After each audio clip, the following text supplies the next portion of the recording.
고린도후서 8장과 9장에 걸쳐서 사도 바울은 연보에 대해서 교회를 가르치고 있습니다. 계속 지금 고린도후서 8장에서도 연보에 대해서 말씀을 하고 있죠. 자, 지금 근데 이 사도 바울이 고린도후서에서 생각하시기에 연보를 가르칠 상황이라고 생각이 드십니까?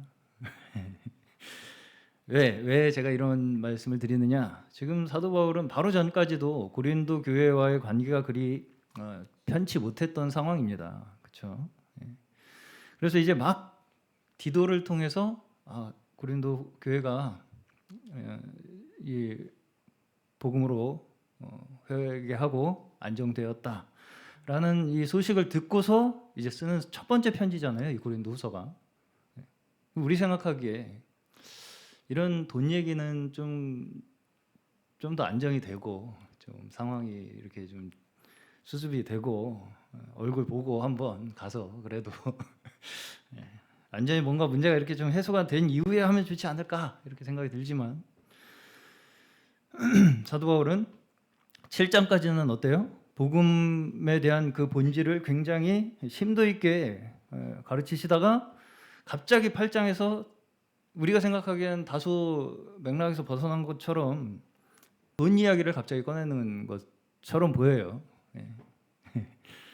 잘못하면 이렇게 이야기를 하게 되면 이 사도 바울이 알고 보니까 이제까지 밑밥 간 거구만. 돈 얘기하려고 이렇게 하는 오해를 받을 수 있는 내용입니다. 충분히. 그렇죠? 안 그래도 민감한 내용이 돈 얘기인데 이렇게 상황도 그렇게 좋지 않은 상황에 돈 얘기를 이렇게 한다는 것은 무슨 얘기냐? 우리가 여기서 사도 바울의 심정, 왜 이렇게 연보 이야기를 하고 있느냐를 좀 이해해 볼 필요가 있는데 사도 바울은 이러한 자신이 받을 수 있는 오해에 대한 부담감을 감수하고서라도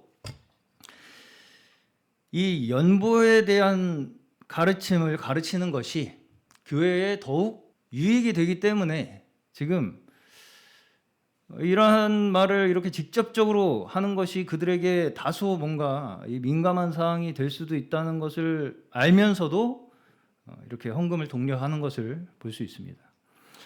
이것이 무엇을 말하는 것이냐? 한마디로 이 사도가 복음을 어떻게 생각하고 있느냐를 여기서 우리는 어느 정도 느낄 수 있어야 해요. 무슨 말이냐면 한마디로 복음은 말에 있는 것이 아니라는 것입니다.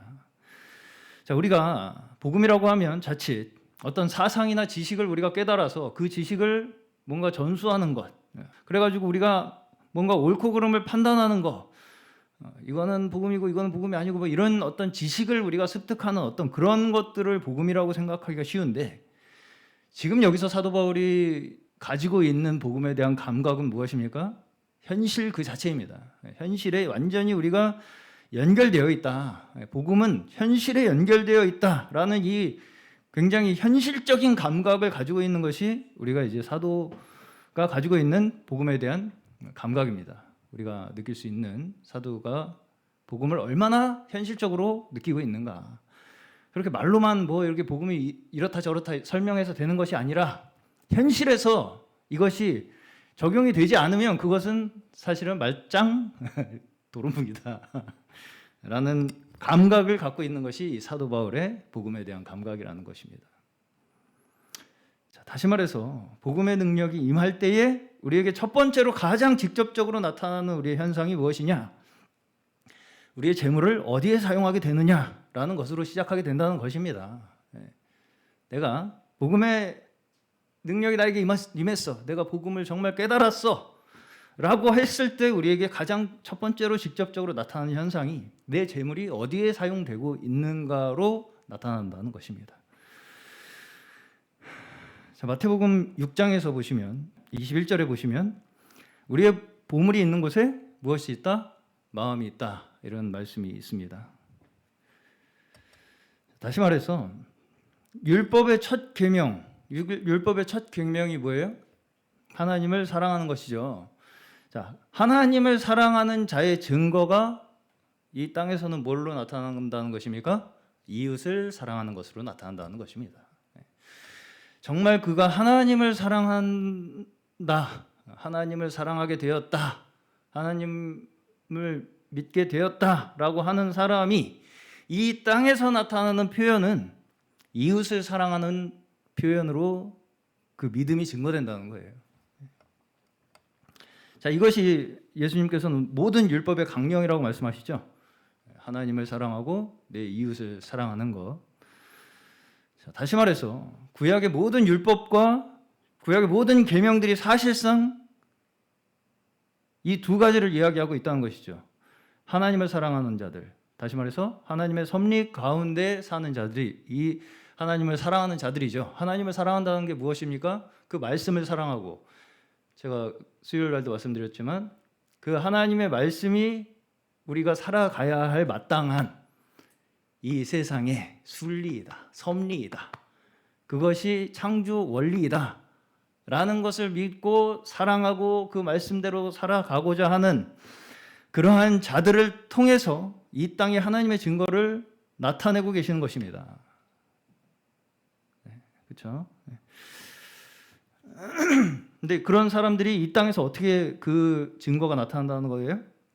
하나님께서는 사람을 통해서 그 사람이 다른 사람에게, 이웃에게 베푸는 사랑과 자비와 은혜와 용서, 이런 것들을 나누도록 하셔서 하나님께서는 이 땅에 하나님의 복음을, 하나님의 뜻을, 하나님의 마음을 계시하시고 증거하고 계시다는 것입니다.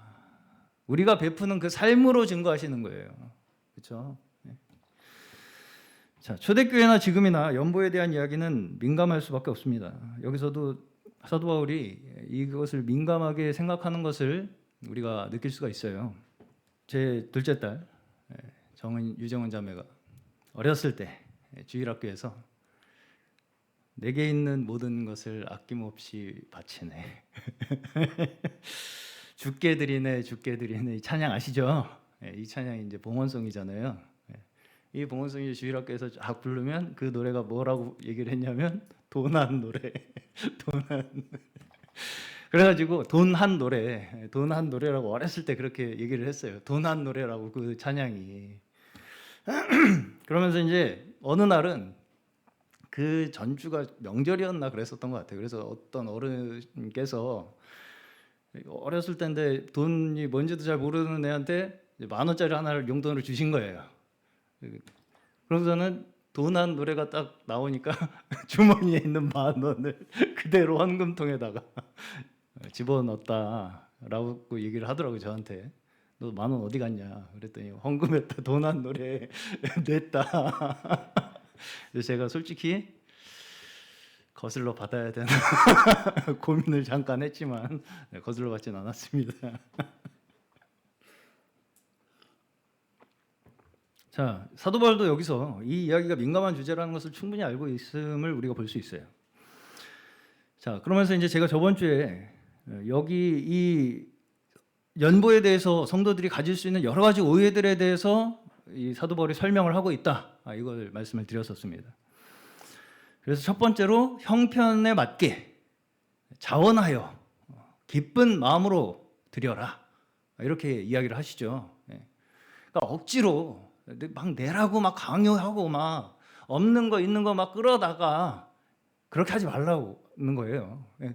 그러니까 성도들이 일단 뭔가 이 돈에 대해서 이야기를 들으면 그런 오해부터 시작한다는 것이죠. 내가 나한테 뭐 뜯어가려고 하나, 억지로 막 해야 되나, 막 안 하면 이거 뭐 어떻게 되나, 막 벌 받나, 막 이런 이제 여러 가지 생각들을 하면서 그런 오해 속에서 이런 일들을 대하게 되는데, 오해다 이겁니다. 오해다, 한마디로 그렇게 하는 거 아니다, 헌금. 형편에 맞게 기쁜 마음으로 자원하여, 이것이 연보의 첫 번째 이 뭐예요? 의미, 원인이 되어야 된다는 것입니다. 그리고 이제 재산을 바치게 해서 가난하게 만들려는 의도가 아니다, 그렇죠? 나 이거 이렇게 계속 내다가 나 가난해지는 거 아니야? 뭐 이런 이제 오해를 또 하잖아요. 예.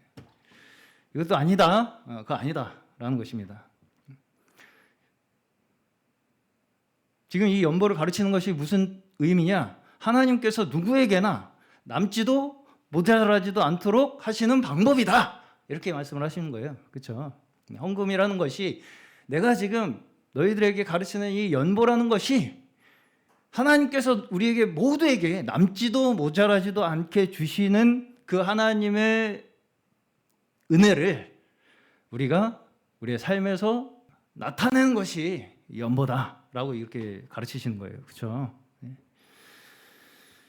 이게 이제 사람들이 헌금에 대해서 가진 오해들이죠. 심지어 이 외부 사람들이 교회를 비판할 때도 가장 많이 이야기하는 것이 헌금에 대한 문제입니다. 그렇죠? 심지어 어떤 사람들은 하나님이 왜 이렇게 돈을 좋아하냐 이렇게까지 이제 얘기를 하시는 분들이 있는데 왜 이런 생각을 하게 됩니까? 사람들이 뭔가 교회에서 헌금을 하는 것이 이게 뭔가 이게 어디다가 쓰는 건지도 명확하게 잘 모르겠고, 그렇죠? 뭐 별로 그렇게 내가 생각하기에 의미 있게 쓰여지지도 않는 것 같은데 괜히 가서 뭐 헌금하라고 자꾸 하는 것 같이 들리니까 하나님이 돈을 좋아하셔서 그런가 보다 뭐 이런 식으로 이제 생각을 하는 거죠, 그렇죠? 근데 이제 사실 좀 잘 생각해 보시면 세상 사람들은 그거보다 더 쓰잘데기 없는데 돈 잘만 잘 쓰면서 그렇죠? 이상하게도 교회에서 헌금하는 것에 대해서는 그렇게 민감합니다. 자, 왜냐하면 제가 생각하기에 사실은 이 모두가 이 신앙의 문제에서만큼은 내가 주인이라고 생각하기 때문입니다. 신앙의 문제에서만큼은 내가 주인이라고 생각하기 때문이에요. 그러면 사실입니까? 아닙니까? 사실이에요. 이게 사실이기 때문입니다. 자, 예를 들어서 내가 취미 생활을 한다. 그렇죠? 아니면 내가 뭔가 배우기 위해서 비용을 지불한다라는 것에 대해서는 굉장히 당연하게 여기죠. 그런 건 전혀 아깝게 생각 안 합니다.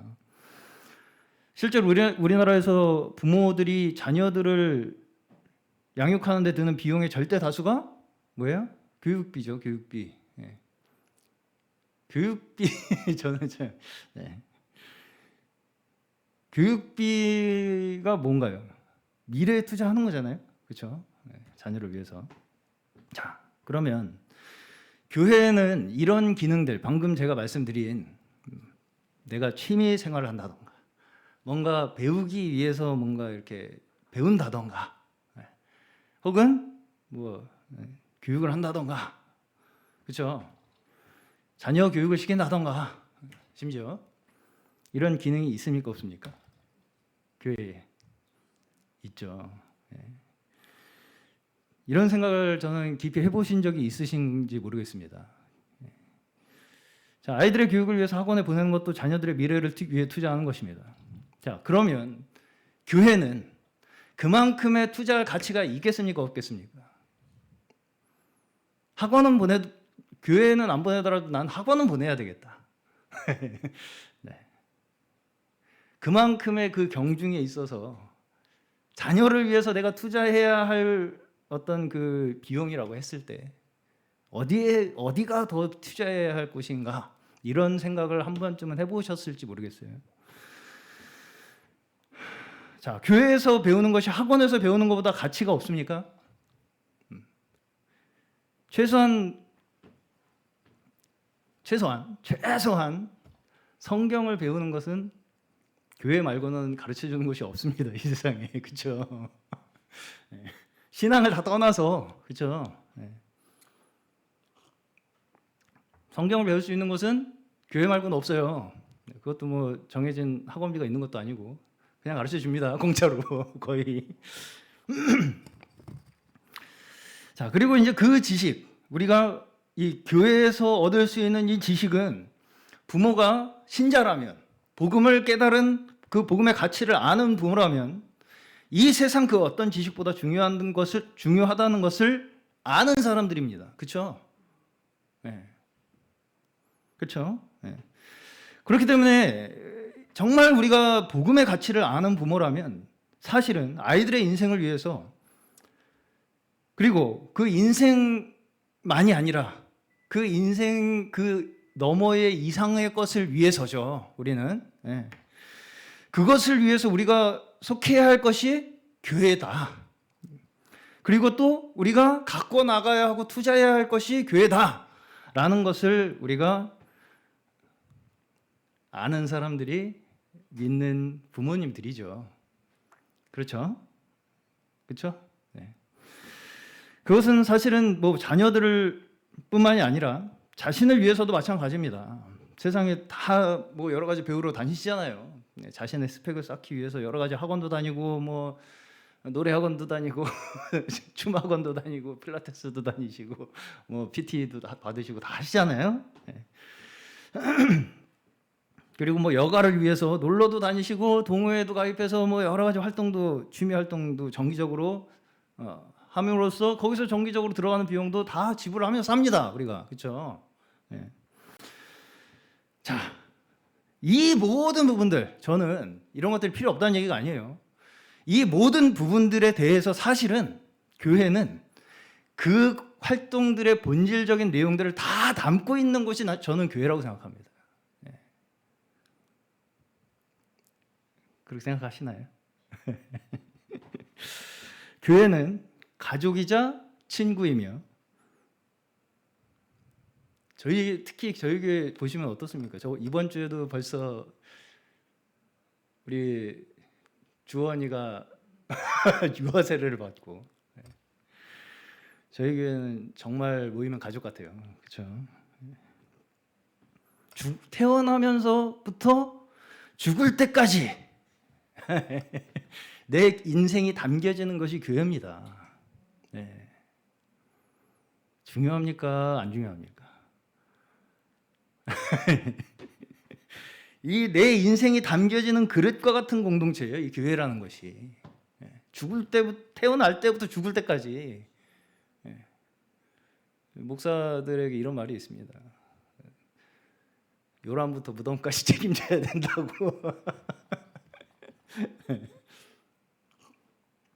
그렇죠. 태어날 때 축복해주고 돌아가실 때 환송해드리고, 이게 저희가 다 하는 일 아니겠습니까? 성도들이 다 같이 한 마음 한 뜻으로 우리가 가족으로서, 그렇죠? 여러분께서는 그런 귀한 가치를 교회에서 느끼고 계신지 모르겠습니다. 사회의 공동체적인 개념에서도 이 세상의 어떤 사회보다 이 본질, 이런 어떤 사회적인 공동체에서 우리가 추구하는 것들, 원하는 것들, 뭔가 친밀감이나 뭔가 소속감이나 이런 것들 다 포함해서 그 모든 것들의, 모든 가치의 본질을 가장 잘 담아내야 할 것이 교회입니다. 그렇죠? 동의하시나요? 자, 이 부분에서 우리는 어느 공동체보다 친밀함이 넘치면서도 공적이고 형평성 있게 우리의 공동체가 유지될 수 있도록 함께 힘을 합쳐야 된다고. 자, 어느 공동체보다 우리는 사랑이 넘쳐야 합니다. 그럼에도 불구하고 거기에 또한 순종함과 엄중함이 유지되도록 우리는 힘을 합쳐야 돼요. 그렇죠? 자, 이 모든 것이 뭐에 의해서 이루어진다고요? 우리의 자원함으로. 이게 억지로 되는 것이 아닙니다. 강제로 되는 것도 아니고 압박해서 막 강요해서 되는 것도 아니고요. 다 우리가 정말 이 한 가지 가치, 한 가지 이 믿음의 하나가 되어서 그 자원하는 마음으로 이루어지는 것들이에요. 이런 것들이. 그러면 이 자원함이 어디서부터 시작됩니까? 예수 그리스도의 십자가 복음 앞에서 감사함으로 말미암아 자원하게 되는 것입니다. 그렇기 때문에 십자가의 복음을 정말 깨달은 자들로부터 흘러나오는 그러한 증거들이 다 이런 식으로 펼쳐지고 있다라는 것을 우리가 이 사도 바울의 가르침에서 우리가 볼 수 있는 것이죠. 이건 어떤 한 사람의 생각이나 어떤 한 사람의 계획으로 되는 것이 결코 아닙니다. 절대적으로 복음에서부터 시작되는 거예요. 복음을 깨달은 자들의 자원하는 마음으로, 감사함으로 이루어질 수 있는 가능한 것입니다. 하나님께서는 절대로 하나님을 대신해서 어떤 신적인 권위를 가진 한 사람을 가지고 일하시지 않습니다. 자, 대체적으로 사실은 교회가 이 부분에서 다퉈요. 이 부분에서 다툼이 일어나요. 어떤 부분이냐면 내가 가진 신앙적 판단이나 관점이 가장 옳다라고 하는 주장, 그 주장이 서로 충돌할 때 어떤 그 문제에서보다 가장 화합되기 어려운 다툼이 발생합니다. 내 신앙이 가장 옳아, 내 말이 가장 성경에 가까워 라고 주장할수록, 그런 사람들이 충돌을 할수록 화합할 수 없는 다툼이 거기에 일어난다고요. 그래서 이래야 한다 저래야 한다라는 어떤 옳고 그름의 주장이 강하면 강할수록 교회는 분쟁이 많이 발생하는 것입니다. 누가 잘했다 잘못했다 이게 그거 가지고 싸우는 일은 별로 없어요. 그렇죠? 잘못한 건 잘못한 거잖아요. 그냥 내 생각이 올래 네 생각이 올래로 싸운다고요. 다. 그렇죠? 옳은 거 가지고 싸워요. 틀린 거 가지고 싸우는 게 아니라. 자, 물론 이 모든 것들이 처음에는 한 사람에 의해서 시작되는 것은 사실입니다. 성경에서도 저희가 보듯이 아브라함으로부터 믿음이 시작되고, 또 출애굽기에서 보시면 모세라는 인물에 의해서 이스라엘 백성들이 출애굽하는 것을 볼 수가 있죠. 자, 그럼에도 불구하고 아브라함도 그렇고 모세도 그렇고 우리가 하나님께서 그들에게 어떤 막강한 권한을 주기 위해서 그들을 부르신 것이 아니라는 것을 우리가 계속해서 보고 있습니다. 그렇죠? 네. 자, 말하자면 하나님의 말씀이, 제가 이거 좀 풀어서 설명을 하는 거니까 잘 이해를 해주시길 바라겠습니다. 그들을 이 모세나 아브라함과 같은, 특별히 이제 우리가 모세를 봤을 때 모세와 같은 사람들을 통해서 하나님께서 왜 그 한 사람을 통해서 시작해서 일을 하시느냐?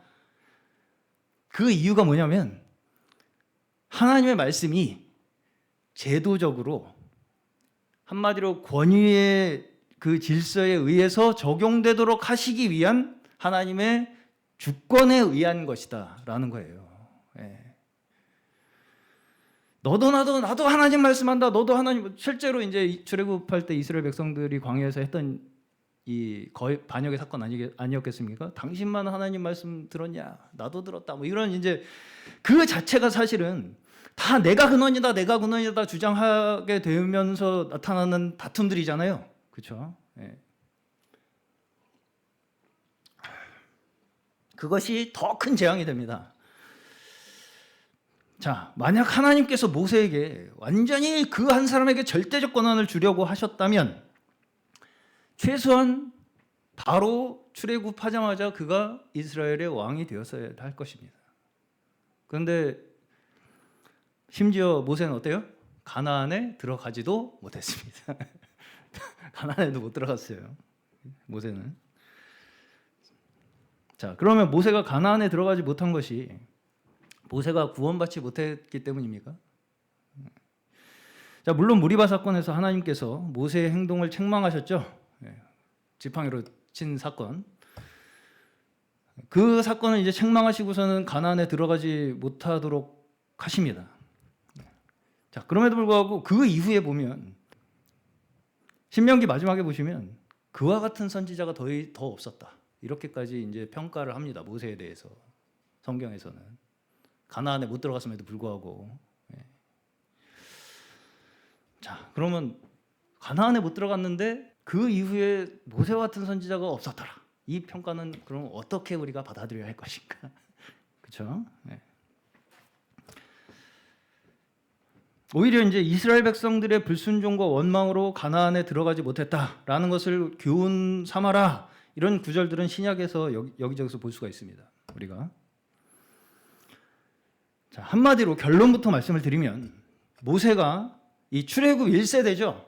출애굽 1세대와 함께 가나안에 들어가지 못한 그 자체가 이해를 잘 하시길 바랍니다.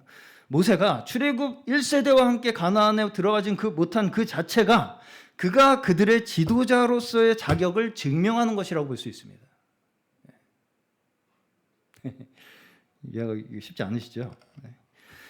자, 사실은 모세의 믿음은 여기에서 빛을 가장 크게 발합니다.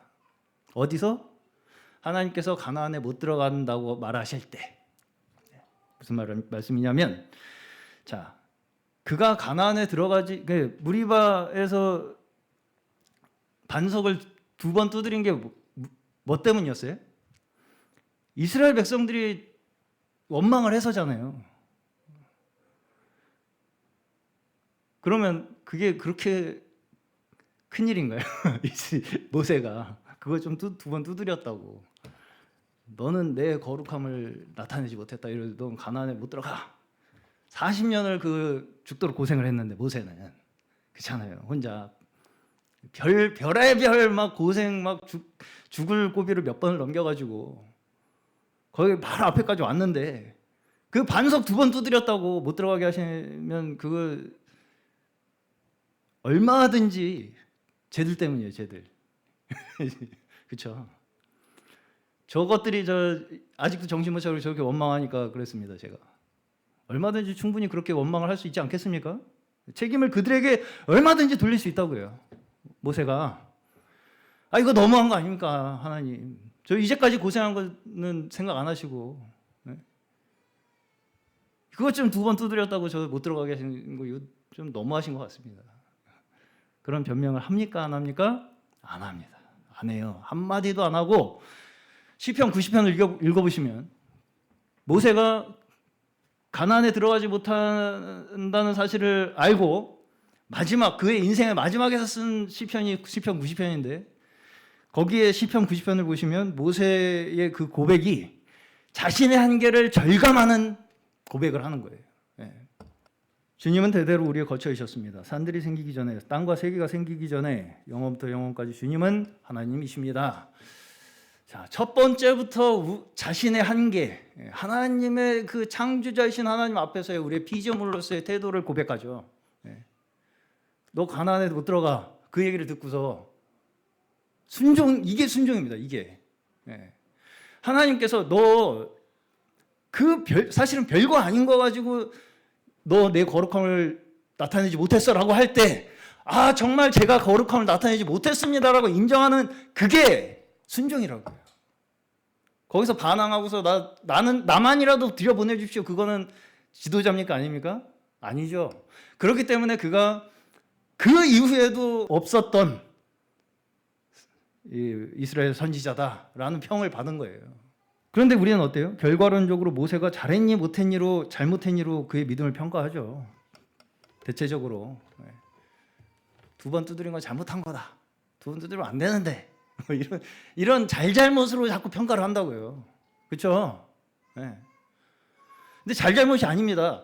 잘못한 것을 하나님께서 그에게 말씀하실 때 순종하느냐의 문제라고요. 인간은 사실 자기 자신의 유한함부터도 받아들이지 못합니다. 6절부터 풀은 아침에는 돋아나서 꽃을 피우다가도 저녁에는 시들어서 말라버립니다. 주님께서 노하시면 우리는 사라지고 주님께서 노하시면 우리는 소스라치게 놀랍니다. 10절 우리의 연수가 70이요 강건하면 80이라도 그 연수의 자랑은 수고 없을 뿐이요 빠르게 지나가니 마치 날아가는 것 같습니다.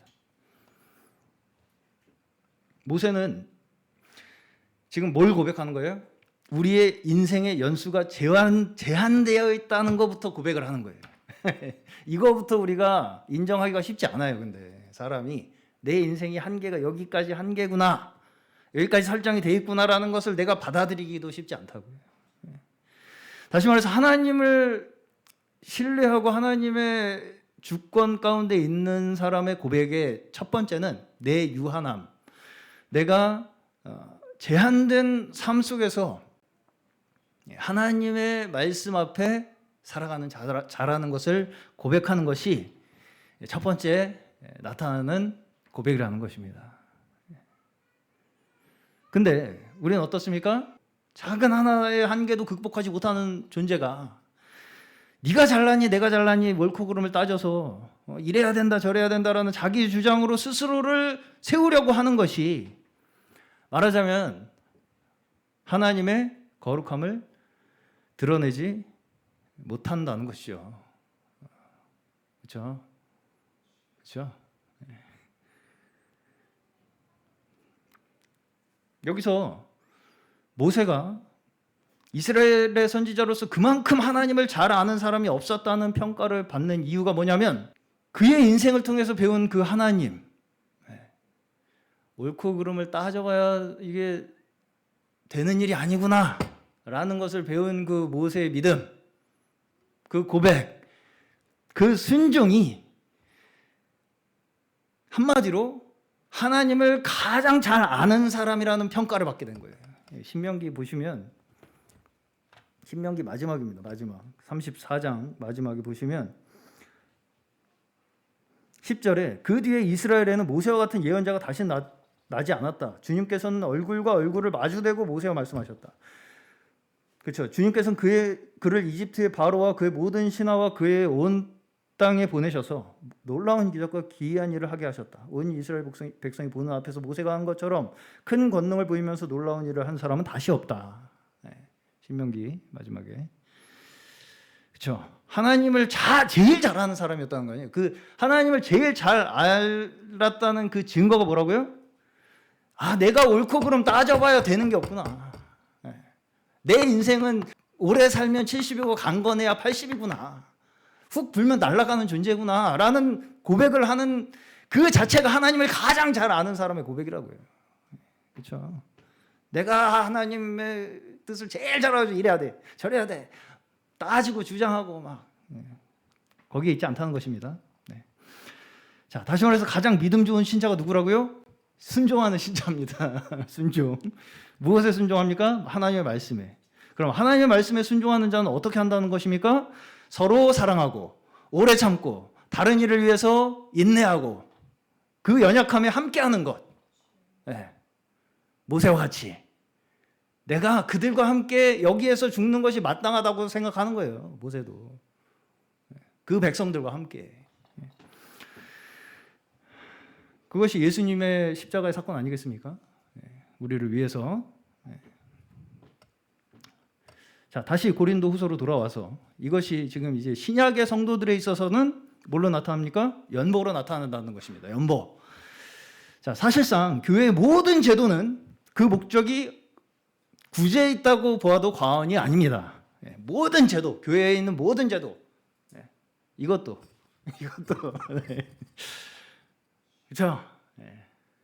이것도 다 어떤 교회에 있는 어떤 제도, 우리가 가지고 있는 어떤 교회에서 사용하는 어떤 것도 그 목적이 다 구제에 있다고 보아도 과언이 아니라고요.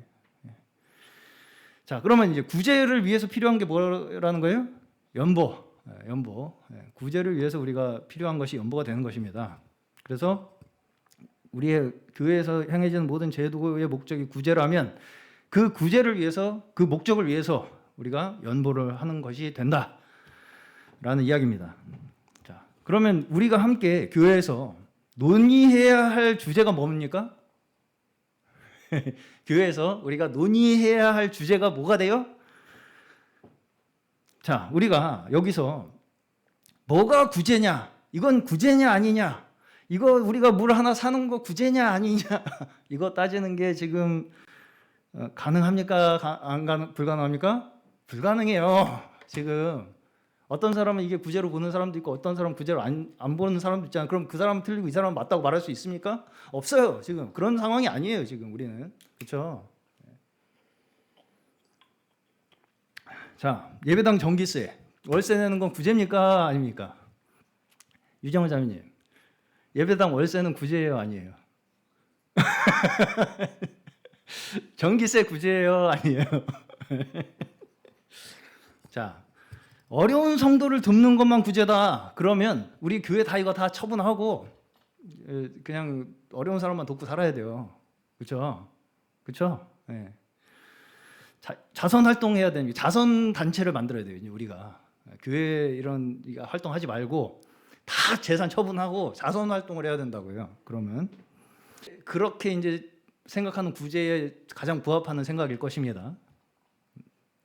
자, 그러면 우리의 신앙이 지켜지겠습니까? 자, 첫 번째로 구제는 복음 그 자체에 있는 것입니다. 그렇죠? 어디서 우리가 구제받아야 돼요? 첫 번째로 우리의 인생의 어려움, 그렇죠? 마음의 어려움, 어렵고 힘든 세상 속에서 가지는 우리의 모든 인생의 고민들, 이 속에서 우리가 말씀으로 위로받고 또 우리가 함께 해나감으로써 서로 격려하기 위해서 우리에게 이런저런 부수적인 시설들이 필요한 것이죠. 그렇죠? 자, 그런 의미에서 우리가 기본적으로 이 복음을 위해서 필요한 모든 시설들에 대해서 어느 정도 비용이 드는 것 또한 구제의 일환이라고 볼 수 있을까요? 없을까요? 있겠죠. 옆에 계신 분만 쳐다봐도 구제해야 할 분입니다. 다. 안 그렇습니까? 내 옆에 있는 성도를 위해서 헌금하는 거예요. 다 제가 어디 멀리 아프리카 못 먹고 사는, 물론 그런 아이들도 도와줘야 되겠지만 어디 멀리 있는 사람들, 어려운 사람들만 찾아 헤매는 게 아닙니다. 우리가. 그렇죠? 그렇죠? 서로 사랑하는 것입니다. 저부터도 교회가 없고 만약에 예배드릴 공간이 사라진다면 저부터도 구제 대상입니다. 저부터도 구제 대상이 될 거예요, 아마. 단순히 제가 물질이 부족해져서 구제 대상이 되겠습니까? 솔직히 제가 개인적으로는 많은 금액은 아니지만 제 전 재산이 교회 보증금에 들어가 있습니다. 몇 천만 원 되는데 물질적인 구제가 필요한 사람은 아닙니다. 저는 제가 말씀드리는 것이지만 물질적인 구제가 필요한 사람은 아니에요. 저는 물론 교회에서 제 생활을 위해서 어느 정도 보조를 해주시는 부분도 있습니다. 자, 그러면 제가 밖에 나가면 그거보다 덜 벌겠습니까? 그 보증금의 대부분도 사실은 제가 강남에서 사역할 때 부목사 시절에 받은 사례를 모은 것이 대부분입니다. 자, 그러면 우리는 가장 먼저 어떤 구제가 필요해요? 이 험악한 세상을 이길 힘이 어디서부터 와요? 하늘로부터 임함이로다. 혼자서는 우리가 이 험악한 세상을 이길 수 있습니까? 없습니까? 못 이기죠. 우리 혼자의 힘으로는. 그렇기 때문에 우리 모두가 사실은 이 험악한 세상 속에서 구제가 필요한 자들이죠. 맞죠? 맞습니까? 그렇죠? 네. 그리고 이제 주변의 연약한 지체들, 그리고 실제로 정말 경제적으로 어려운 성도들, 특히 이제 제가 생각하기에 교회에서는 우리가 특별히 좀 돌봐야 할 계층은 교육부 아이들이라고 생각합니다. 스스로 경제 활동을 할 수 없는 사람들이잖아요. 그리고 이제 저희가 선교 헌금, 교육부 헌금, 구제 헌금 여러 항목들로 이미 잘 하고 계십니다. 넘치게 드리는 걸로 알고 있습니다. 제가 오늘 또 한 가지 좀 중요하게 말씀드리고 싶은 것이 전도회입니다. 전도회.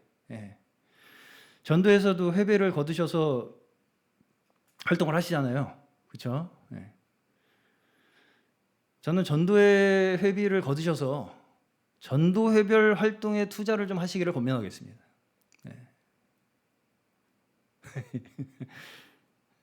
우리가 또 교회적으로도 이제 2주 정도 후에 야유회도 가고 또 수련회도 가고 이렇게 하지 않습니까? 이런 교회에서 이루어지는 일들에 대해서도 누구를 위해서 내가 참여합니까? 서로를 위해서, 내 옆에 있는 지체를 위해서 내가 참여한다는 의식을 좀 가져주시기를 바라겠습니다. 자, 지금 사실은 이 현대 시대에는 돈보다 더 어려운 게 뭐냐면 시간입니다. 그 자리에 함께 해주는 게 더 어려워요. 그렇죠? 예. 자, 우리가 교회에서 이루어지는 모든 활동들에 대해서 내가 있어야 할 그 역할을 내가 스스로 알고 그것이 아무리 작은 일이라 할지라도 그 일에 순종함으로써 이루어져 가는 것이 이 교회가 이루어지는 원리입니다. 자, 우리는 운영위원회도 있고 이번 주에는 공동의회도 있습니다.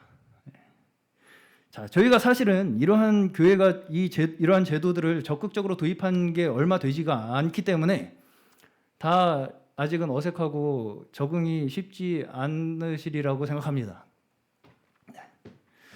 자, 제가 쉽게 말씀드리면 공동의회는 가족회의입니다. 그래서 제가 이름을 좀 바꾸기를 제안을 좀 한번 해보려고 그래요. 온가족회의로. 공동회의란 말이 너무 딱딱하니까 이게 좀 약간 딱딱하게 느끼시는 것 같아요. 온가족회의, 온가족 예배처럼 온가족회의 어떻습니까? 온가족회의. 자, 운영위원회는 온 가족이 다 모여서 결정하지 않아도 되는 사항들, 그리고 온 가족이 다 합의해서 대신 운영위원회가 결정해도 된다고 한 사안들, 이런 것들을 조금 더 효율적으로 집행하기 위해서 있는 것이 운영위원회입니다. 그러면 어디가 더 상위기관입니까? 어디가 더 상위기관이에요? 유지은 자매님, 어디가 더 상위기관이에요? 온가족회의가 상위기관이에요? 운영위원회가 상위기관이에요? 이지은 자매님,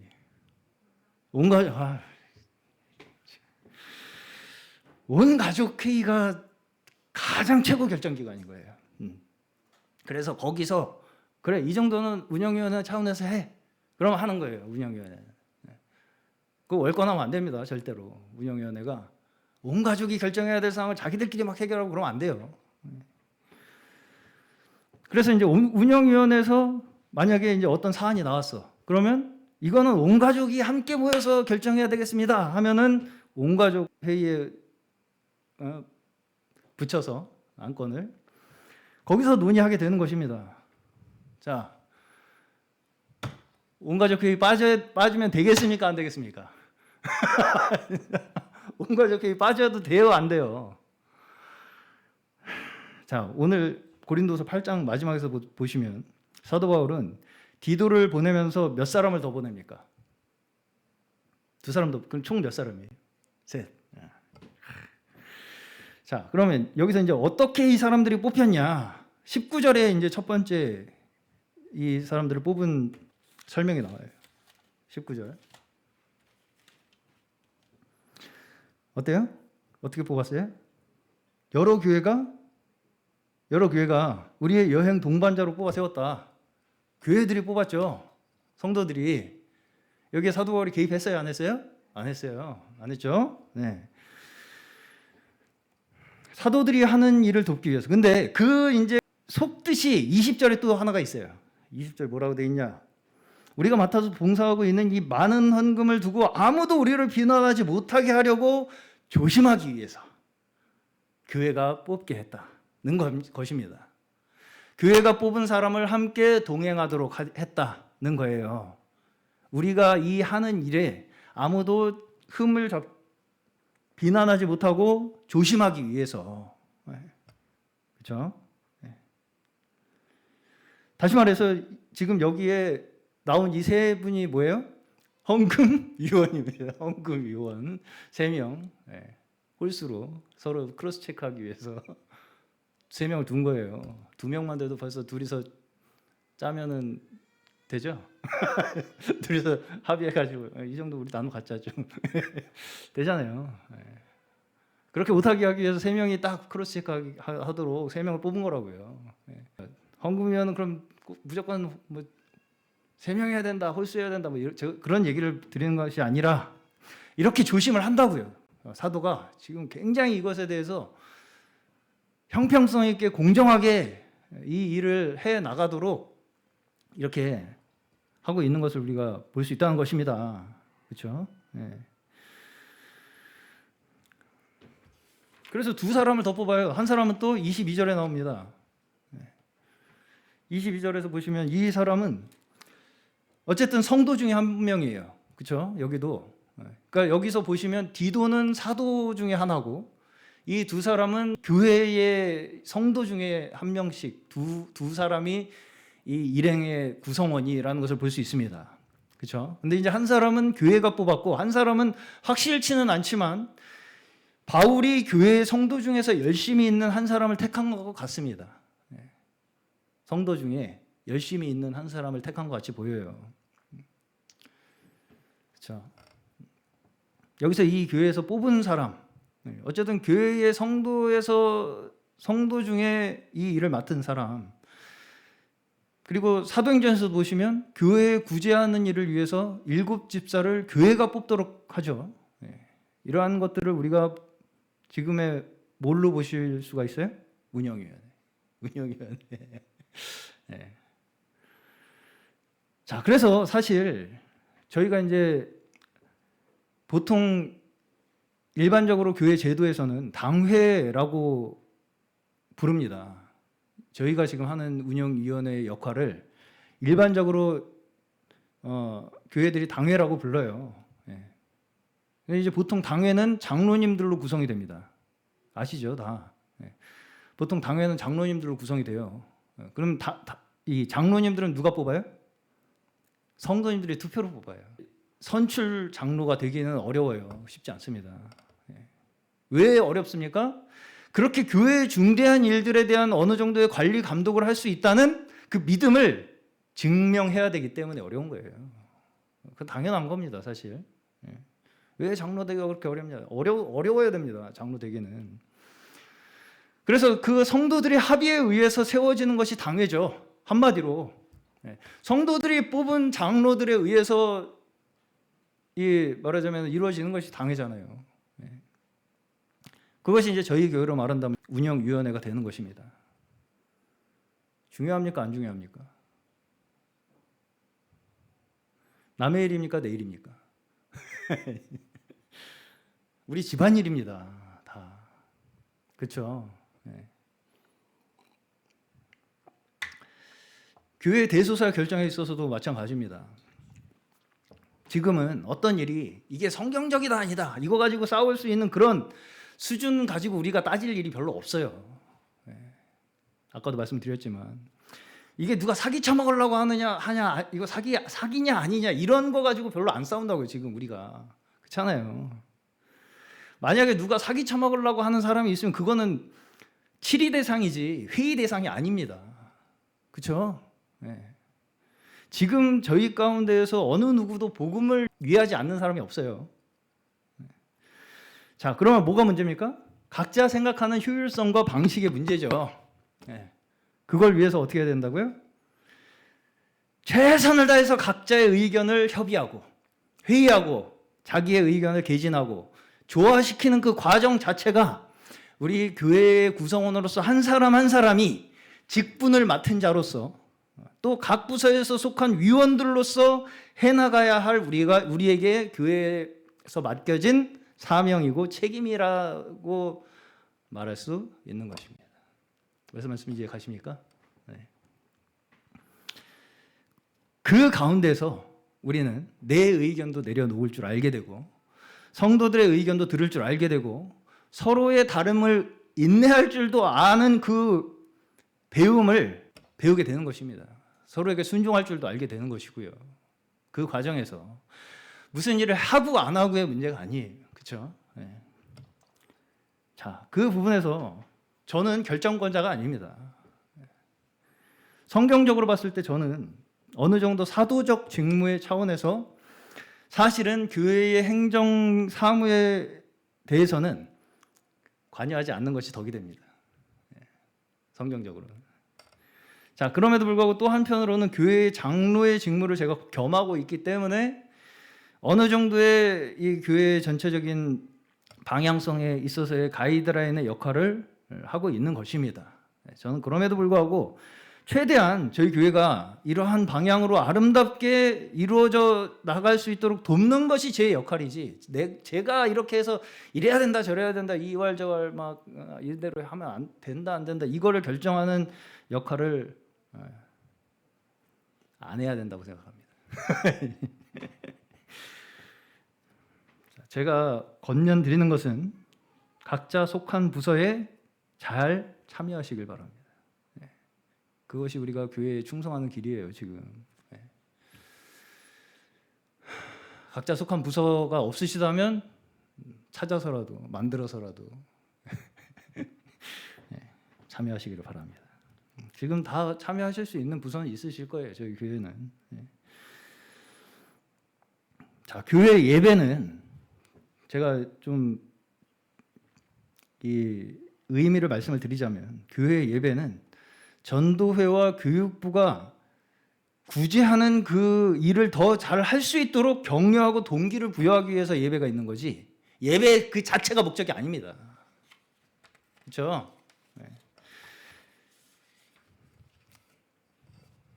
그래서 제가 한 가지 더 권면드리는 것은, 각 부서에서 하시는 활동들 있잖아요. 이 활동들에 잘 이렇게 소속해서 활동을 하시고,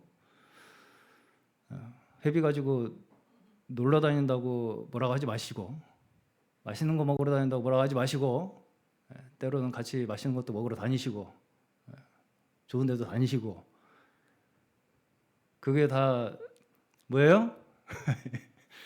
그렇게만 하면 안 되겠지만, 함께 마음이 합해지고 그 복음을 위한 마음이 우리의 마음속에 있다면, 그러한 것들이 있음으로 해서 서로 우리가 사랑을 더 확인하게 되는 것이고 은혜를 나누게 되는 것입니다. 그러한 일들을 통해서 너무 뭔가 막 뭐 뜻깊은 막 뭐 엄청 임팩트 있는 일만 하려고 하지 마시고 그렇죠? 교회는 가족이 모인 공동체입니다. 우리 가족이죠. 맞습니까? 가족이죠. 사실상 그렇기 때문에 교회에서 이루어지는 모든 일은 그 짐을 함께 나누어지는 것이 원칙입니다. 그러다가 교회가 산으로 갈 것 같이 염려가 되십니까? 저는 하나님이 결코 우리를 그렇게 두지 않으실 것을 믿습니다. 제가 그런 믿음을 가지고 말씀을 맡고 전하고 있으니까 성도님들께서는 제가 드리는 말씀도 정말 그러한가 잘 분별하셔서 다 함께 이 복음 안에, 복음을 믿는 믿음 안에 끝까지 걸어가실 수 있기를 주의 이름으로 축원합니다.